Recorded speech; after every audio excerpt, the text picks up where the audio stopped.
Yu-Gi-Oh is a really complex game and it might seem very overwhelming, especially to any new players. However, don't let that deter you from starting to play the game because Yu-Gi-Oh is a lot of fun. I'm going to show you how you can get started playing the game without spending too much money and actually enjoying the process. I'm going to assume that you found something out about Yu-Gi-Oh that really sparked your interest. I want you to remember that reason as you continue your Yu-Gi-Oh journey. Like I mentioned before, Yu-Gi-Oh is pretty complicated, so we're going to find times where we're going to be really annoyed at the game, but if we remember why we started, we can continually get better. One of the reasons I continually play the game is the nostalgia factor is there. I love the game as a kid and I love the Cyber Dragon archetype, and that has progressed throughout my entire life, so continuing that legacy is what I live for. One of the first things I would do if I was a new player is I would look at a bunch of archetypes, watch different videos and deck techs online. A lot of people love sharing their content about the cards they play and the reasons why they play them, but Yu-Gi-Oh's archetypes is what makes it pretty unique to other card games. You have the ability to play like different types of themes on monsters, and I think it's pretty awesome and fun. There's like about 100 different archetypes, so finding the right one for you might take a while,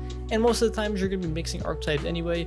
But the idea behind this is just watch a lot of deck techs, see what the cards are playing, maybe you find some cool monsters, like wow, I want to play that monster. There's also some other different strategies, like you got more control builds, you got more combo heavy builds, but oftentimes you're just trying to summon some big monster or set up some negates and then kill your opponent in like 2 or 3 turns. Watch a lot of deck techs, notice the cards that they're playing, see if you find any cool ones you might like or the strategies that the people are talking about. You're not going to understand all the combos and there may be lingo that they're discussing or using in the video, but as you become more immersed in the hobby, you will pick up on the things people are saying. Besides, when I was a kid, I really only started playing Yu-Gi-Oh maybe a year and a half ago, and man, those first few months I was like, what are you people talking about? What's all these words mean? We're at a great time in Yu-Gi-Oh where you can play online for free and you could use any card you want. Any cards out there. I highly recommend you download Yugioh Omega. This is like the best Yu-Gi-Oh platform I've ever played on. Master Duel is like the platform you're supposed to be playing on because it's like Konami sponsored or whatever. I don't think Yugioh Omega or EDO Pro is, but it's just kind of slow. The cards aren't really updated, not that rapidly. The ban list is weird. It's like a mix of TCG and OCG. It's just not the best out there. It's fine for what it does, but when you have options, Yugioh Omega right now is fire. Yugioh Omega lets you play for free every single card, even the OCG and TCG cards, and any card that's coming out, because it's like I think people just make this, I'm not actually sure. It's helpful because it shows the chains and kind of guides you through certain interactions and how things go, which is a new player, something that's really hard to kind of get at first. And even now, like there's just so many different interactions that are hard. It's like, what happens in this scenario?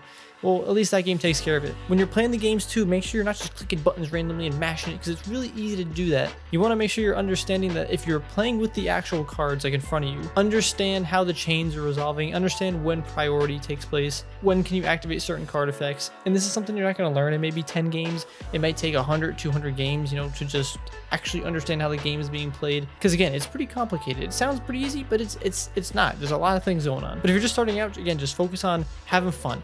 Play some cool cards, play some big masters, don't get all worked up in the technical play. And that's one thing that I want to make sure that new players understand is don't get so focused on the specific technical aspects of the game. Maybe you want to go pro in this, great, but I think if you're still a beginner, you can ease your way into all the very specific interactions because it's pretty overwhelming. And I've tried multiple times over the last few years to actually get into Yu-Gi-Oh! And every time I got to this point where I'd be like, okay, let me learn all these card interactions, and then I would get to that state and I would just be like, you know what, this game's trash because I don't want to learn this. As you play the game more, you'll see different interactions that are also related to maybe cards that you're playing. You will then gain an understanding of how to resolve certain effects and stuff. I think from more of a beginner and casual approach, it's better to just ignore this until the time comes. It's obviously important to understand the rules of the game, but don't let that completely destroy your motivation and will to actually play and enjoy this game. Once you found some cool decks you want to play with some cool masters, and you played the deck in some maybe online platform like Yugioh Omega or Master Duel, it's time to buy some cards. Now obviously you want to buy the whole deck so you can maybe go to your friend's house or maybe go to like your locals and play the game, but the problem is a lot of cards are going to be kind of expensive, but most cards are cheap, which is nice. But the cards that are really good are really expensive. I would just ignore those cards for now because you don't want to buy some cards that you may not even use anyway or that might drop down in price if they get reprinted. If the card's relatively cheap, like $1 or so, like why not just buy it? But the thing is, if the card's like 40 bucks, maybe like 30 bucks, it's like, okay, do I really need this? And maybe you do need it for the deck, but it's like, do you need it right now? And the answer is probably not. You could just proxy up the card temporarily. If you're playing with friends, I don't think they'll have a problem with it unless you got some weird friends. And if you're at locals and you're not in a tournament, I think they won't really care. But if you're in a tournament, yeah, you don't really want to proxy. Just assuming you're playing for prizes, I think it's just more appropriate to actually play with the cards, not proxies. But yeah, you could just wait till the card goes down in price, or if it's like not really a card you need, maybe you could find some temporary alternatives. Don't forget to buy sleeves for your cards too. Make sure you protect them. You need a deck box too. Don't skimp out on this either. Deck boxes, you kind of just buy anything as long as the cards fit. You can swag out your gear over time as you get more, involved in the hobby, but no reason to spend money to begin with. For sleeves, I definitely recommend KMC or Dragon Shield. By the time you're watching this video, there might already be another video on my channel specifically more in detail about sleeves. But if you buy one of those sleeves, you're in good shape. But again, there's a lot of other good sleeves out there on the market. I highly recommend too buying staple cards, probably not as soon as possible, but just buy those cards first. These are cards you kind of use in any deck, so cards like Ash Blossom, Effect Veiler, maybe Ghost Ogre, any hand traps like that. Those are pretty cheap too right now, so definitely pick some up. Also cards like maybe Solemn Judgment, Solemn Strike. I think Judgment's a little expensive now, but definitely get like things like Harpy's Feather, Get Called by the Grave, Dark Ruler No More. These are just cards you kind of throw in any deck or sideboard, and it kind of just helps you out with some other matchups and stuff. These cards are great because if you end up buying some other deck and you're like, hey, I don't like this deck anymore, I don't like this playstyle, you could just move those cards to your other deck. That's one of the great things about Yu-Gi-Oh! So if you can, I would definitely buy these staple cards. Maybe watch some of the videos online too. People got a bunch of tier lists. Yu-Gi-Oh! Content creators love tier lists. One of the last things I want to say is eventually you're going to hit a point in your Yu-Gi-Oh! Playing career where you have to watch more videos and you got to learn more about the game, and you're going to watch some video and just be like, yeah, I'm not doing this. And in that moment, just remember why you started playing the game, because ultimately that's the most important thing. All this technical play and all this other stuff, yeah, it's important. It's you have to know it. But at the same time, don't let it crush your dreams and playing Yu-Gi-Oh! And having fun with friends. Like, at the end of the day, it's just a game. And I know people can take games more seriously than others, but when you're just starting out, staying focused on the hobby, why you started and why you wanted to play it is probably the most important thing, because that's going to keep you in the game longer, and it's just going to make you want to stay and continually play the game. In case you don't want to watch the whole video, go on YouTube, watch a bunch of deck techs and people talk about some cool archetypes and decks that they really enjoy playing.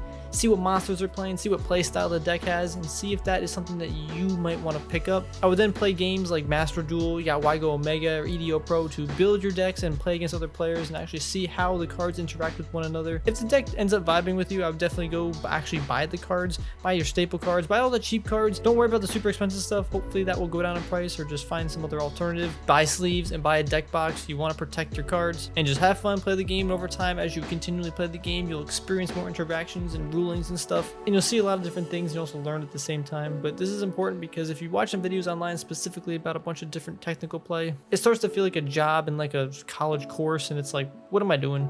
Where's the fun? There's definitely a time and place to actually learn the technical play, and if you definitely want to go pro or become really, really good at the game, you need to understand this and study it like that. But if you're just a beginner and you want to just enjoy the game for fun, I recommend pushing that to the side and being like, hey, I'll worry about that some other time. Worry about having fun for right now. Hope you found this video helpful. Check out some of the Yu-Gi-Oh! Videos on the channel, and I'll see you all around. Take care.